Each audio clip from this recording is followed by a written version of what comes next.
नमस्कार, मी विशाल परदेशी. Speed news bulletin मध्ये आपलं सगळ्यांचं स्वागत. जाणून घेणार आहोत दिवसभरातल्या राज्याबाहेरच्या महत्त्वाच्या घडामोडी. अगदी झटपट सुरुवात करूयात. बीडमध्ये शिवस्वराज्य यात्रेदरम्यान जयंत पाटलांनी पक्ष सोडून जाणाऱ्यांवर बोचरी टीका केली आहे. भानगडीखोर नेते ईडी, बेडी आणि सीडीला घाबरून पक्ष सोडून जात असल्याचं राष्ट्रवादीचे प्रदेशाध्यक्ष जयंत पाटील म्हणाले. यावेळी खासदार डॉक्टर अमोल कोल्हे, विरोधी पक्षनेते धनंजय मुंडेंसह इतर राष्ट्रवादी काँग्रेसचे नेतेही उपस्थित होते. मुख्यमंत्र्यांची महाजनादेश यात्रा आज बीड जिल्ह्यात असणार आहे. आष्टी, जामखेड आणि बीड शहरात मुख्यमंत्र्यांची प्रत्येकी एक सभा होणार आहे. आजची बीडमधील यात्रा आष्टीमधून सुरू होईल. माजी केंद्रीय मंत्री अरुण जेटली यांच्या निधनामुळे 2 दिवस स्थगित करावी लागलेली मुख्यमंत्री फडणवीस यांच्या यात्रेला आज नगर जिल्ह्यातील पाथर्डी इथून पुन्हा सुरुवात झाली. पाथर्डी तालुक्यात यात्रेच्या मार्गावर मुख्यमंत्री फडणवीस यांनी जनतेला अभिवादन केलं. यावेळी त्यांनी पाथर्डी इथं झालेल्या सभेत फडणवीस यांनी काँग्रेस, राष्ट्रवादी काँग्रेसने काढलेल्या यात्रेचा खरपूस समाचार घेतला.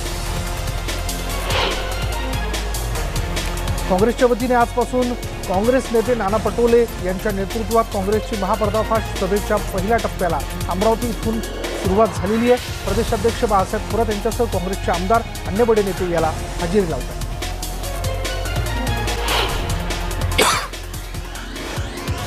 धनंजय महाडिक उद्या पुन्हा मुख्यमंत्र्यांची भेट घेणार आहेत. महाडिक यांचा भाजप प्रवेश निश्चित मानला जातोय. धनंजय महाडिक कोल्हापूरचे माजी खासदार आहेत. महाडिक सध्या राष्ट्रवादी काँग्रेसमध्ये आहेत आणि आतापर्यंत महाडिक आणि मुख्यमंत्र्यांची 2 वेळा भेट झाली आहे.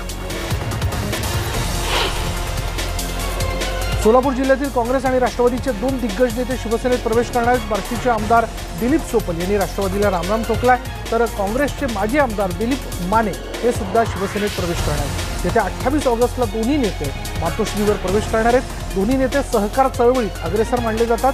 बार्शीची जागा सेनेकडे असल्यानं दिलीप सोपल यांनी सेनेत जाण्याचा निर्णय घेतल्याची सूत्रांची माहिती आहे.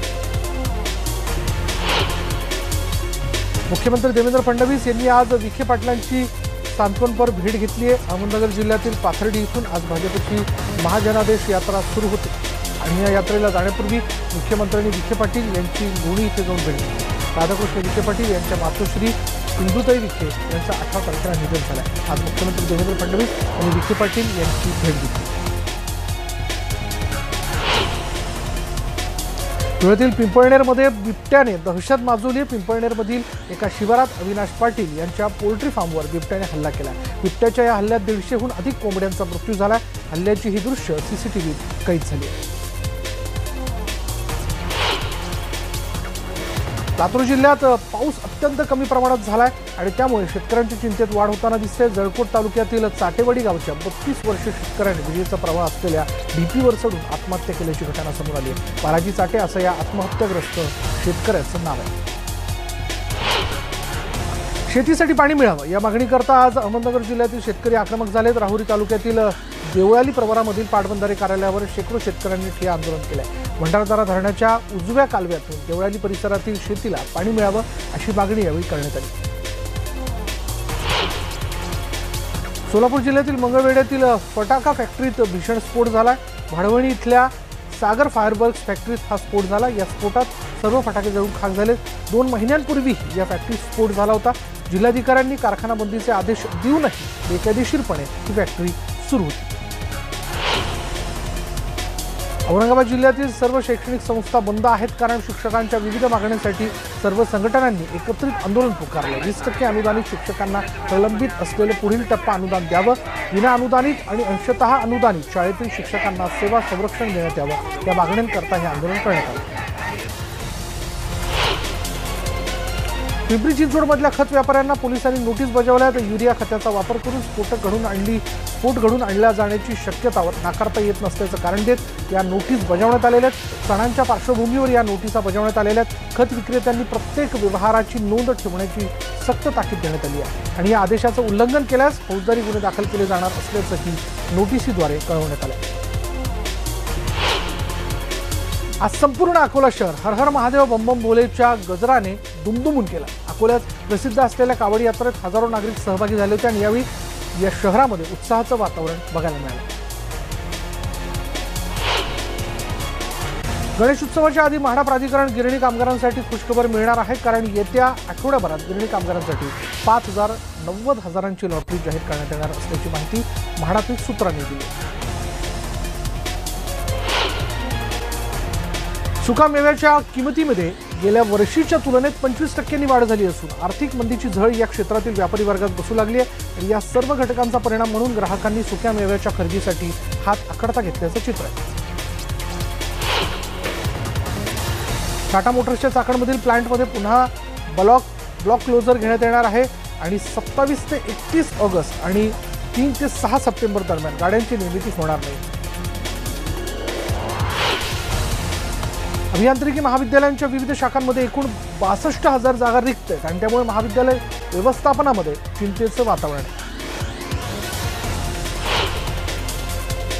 राज्यातील गृहरक्षक दलाला अधिक सक्षम करण्यासाठी राज्य सरकारने प्रयत्न सुरू केलेले आहेत. या जवानांचा राज्यातील पोलिसांसाठी वापर करून घेण्याचाही निर्णय घेण्यात आलेला आहे. राज्य पोलीस दलाच्या मदतीसाठी 12,000 जवान कायम स्वरूपात पुरवण्यात आले आहेत आणि प्रत्येक जवानाला वर्षातून किमान 200 दिवस रोजगार देण्याचाही प्रयत्न केला जाणार आहे.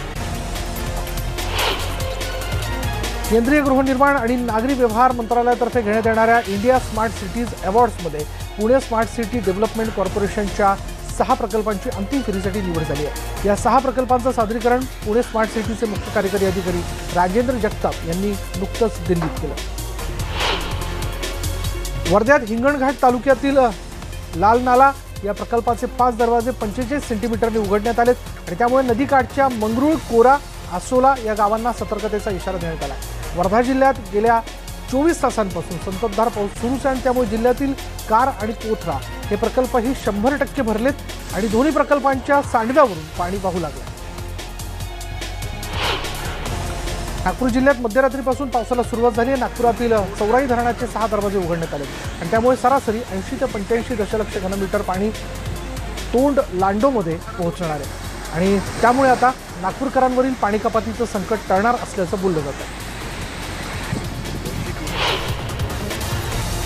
भुसावळ तालुक्यातील हातनूर धरणाच्या लाभ क्षेत्रात झालेल्या संततधार पावसानंतर धरणाचे 41 पैकी 36 दरवाजे उघडण्यात आलेले आहेत. मध्य प्रदेशातून सातत्याने होत असलेली पाण्याची आवक यामुळे 36 दरवाजे उघडण्यात आले असून 1,92,211 क्युसेक्स वेगानं तापी नदी पात्रात पाण्याचा विसर्ग सुरू आहे. त्यामुळे तापी नदीला पूर आला असून आजूबाजूच्या गावांना सतर्कतेचा इशारा देण्यात आला. भिवंडी शहरातील कामतघर परिसरात असलेल्या स्मशानभूमीत एकाच वेळी 3 मृतदेह आले आणि यामुळे 2 सरणावर 3 मृतदेहांवर अंत्यसंस्कार केल्याचा धक्कादायक व्हिडिओ भिवंडी परिसरात मोठ्या प्रमाणात व्हायरल होतोय. एक स्थानिक नागरिकाने या घटनेचा व्हिडिओ बनवून व्हायरल केल्याने भिवंडीत महानगरपालिकेच्या विरोधात संताप व्यक्त करण्यात येतोय. जळगाव घरकुल घोटाळा प्रकरणी आज धुळे विशेष न्यायालयात निकालावर कामकाज होणार आहे. जळगाव घरकुल घोटाळा प्रकरणाच्या निकालाची आज प्रतीक्षा आणि या अगोदर 5 वेळा हा निकाल पुढे ढकलण्यात आला होता. पारवा तालुक्यातील रत्नापिंपरी येथील शेतकऱ्याचा फवारणी करताना मृत्यू झाल्याची घटना घडली आहे. भगवान आधार पाटील यांच्या मक्याच्या शेतात पिकावर अळीचा प्रादुर्भाव झाला होता आणि त्यासाठी त्या पिकावर दिल्ली गेट नावाचं कीटकनाशक फवारणी करत असताना त्यांना विषबाधा झाली. ग्रामीण रुग्णालयात आणण्यापूर्वीच त्यांचा मृत्यू झाला. पुणे जिल्ह्यातील सोमेश्वर सहकारी साखर कारखान्याने 2018-19च्या गळीत हंगामातील ऊसाला प्रतिटन 3,300 रुपये दर दिला. राज्यातील हा उच्चांकी दर समजला जातोय. सोमेश्वर सहकारी साखर कारखान्याने ऊस उत्पादक सभासदांना FRP पेक्षा 525 रुपये अधिकचे दिले असून दिवाळीपूर्वी राहिलेली सर्व रक्कम ऊस उत्पादकांना दिली जाणार आहे. किरकोळ कर्जाच्या व्याजदरांना रेपो रेटशी जोडण्याचा निर्णय बँक ऑफ महाराष्ट्राने जाहीर केला. गृहकर्जांना बँकेनं याआधीच रेपो रेटशी जोडले. नव्या ग्राहकांना याचा अधिक फायदा होणार आहे. महिलेची छेड काढल्याच्या आरोपातून नंदुरबार रेल्वे स्टेशनवर दगडफेक करण्यात आली आणि यामुळे काही काळात वातावरण तणावपूर्ण झालं होतं आणि यावेळी पोलिसांनी जमावावर नियंत्रण प्रस्थापित करण्यासाठी अश्रुधुराच्या नळकांड्या फोडल्या. या प्रकरणी 3 ते 4 जणांना ताब्यात घेण्यात आलं. पंढरपूरमध्ये रविवारी रात्री खेड लातूर बस फोडण्यात आली. तिसंगी तलावात पाणी सोडण्याच्या मागणीसाठी अज्ञात आंदोलकांनी एसटी बसचं नुकसान केलं. बसमध्ये एक चिठ्ठी टाकून हे आंदोलक पळून गेले. सुदैवानं यात कोणीही जखमी झालं नाही. चंद्रपूरच्या सोमनपल्लीत आणखी 15 गुरं नाल्याच्या जोरदार प्रवाहात वाहून गेली आहेत आणि या गावालगत खचलेल्या पुलामुळे गोंड पिंपरी तालुक्यातील सोमनपल्लीचे नागरिक त्रस्त झाले। आतापर्यंत या मोसमात या पुलावर पाण्याच्या प्रवाहात 50 गुरांचा मृत्यू झाला। गावाकडे पोहोचण्याचा दुसरा मार्गच नसल्याने शेतकरी नाईलाजाने हाच मार्ग वापरताना दिसतात। छत्रपती शिवाजी महाराजांच्या सैन्यातील गुप्तहेर बहिर्जी नाईक यांचं स्मारक तातडीने निर्माण करण्याची भूमिका सरकारने घ्यावी, अन्यथा राज्यभर आंदोलन छेडू असा इशारा रामोशी समाज आणि वंचित बहुजन आघाडीचे नेते गोपीचंद पडळकर यांनी दिला। खानापूरच्या बानूरगड इथे आयोजित शौर्य अभिवादन सोहळ्यात हा निर्णय घेण्यात आला आहे आणि तसंच सरकारने याची दखल न घेतल्यास भाजप सरकार विरोधात राजकीय भूमिका घेण्याचा इशारा घेण्यात आला। भिवंडी शहरात 2 तासांपासून मोठ्या प्रमाणात वाहतूक कोंडी झाली। भिवंडी शहरातील कल्याण नाका एसटी स्थानक ते वंजारपट्टी नाका दरम्यान 2 तासापासून वाहतूक कोंडी झाली आहे आणि यामुळे विद्यार्थी आणि प्रवाशांची हाल होत आहे। अहमदनगर जिल्ह्यातील पारनेर तालुक्यातील म्हसे खुर्द या गावाजवळ असणाऱ्या बडे ढोळे वस्तीमध्ये एकाच कुटुंबातील 4 जणांनी आत्महत्या केल्याचं उघडकीला आलं आहे। बडे कुटुंबातील दाम्पत्य आणि त्यांची 2 मुलं घरामध्ये गळफास लावलेल्या अवस्थेत आढळून आली आहेत आणि या संपूर्ण प्रकारामुळे तालुक्यात आणि जिल्ह्यात खळबळ उडाली आहे। 12 ज्योतिर्लिंगांपैकी एक असलेल्या हिंगोली जिल्ह्यातील औंढा नागनाथ इथे 8वं ज्योतिर्लिंग आहे। श्रावण महिन्यात इथं संपूर्ण भारतातून भाविक दर्शनासाठी गर्दी करतात। भाविकांना नागनाथाच्या दर्शनासाठी 2.5 फुटाच्या अत्यंत छोट्या जागेतून जाऊन दर्शन घ्यावं लागतं, पण आज सोमवारच्या निमित्ताने इथं गर्दी। आज श्रावणातील शेवटचा सोमवार या निमित्तानं पंढरपुरातील विठ्ठल रुक्मिणी मंदिरात बर्फाची अनोखी सजावट करण्यात आलेली आहे। साक्षात विठ्ठल रुक्मिणी हिमालयात असल्याचा भास होतोय। देवाचा गाभारा, 16 खांबी मंडप, 4 खांबी मंडप बर्फाचा देखावा इथे करून सजवण्यात आलेला आहे। तर विठुरायाच्या पाठीमागे चंद्र साकारण्यात आलाय। आज पहाटेपासूनच भाविकांनी दर्शनासाठी मंदिरात गर्दी केली आहे।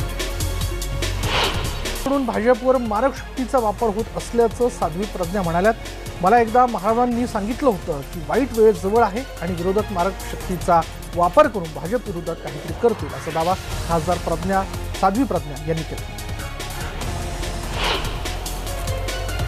आयएनएक्स मीडिया प्रकरणी चिदंबरम यांच्या याचिकेवर सर्वोच्च न्यायालयात आज सुनावणी झाली। चिदंबरम यांच्यासाठी सर्वोच्च न्यायालयातूनही दिलासा मिळाला नाहीये आणि त्यामुळे त्यांच्या अडचणीत वाढ झाली आहे।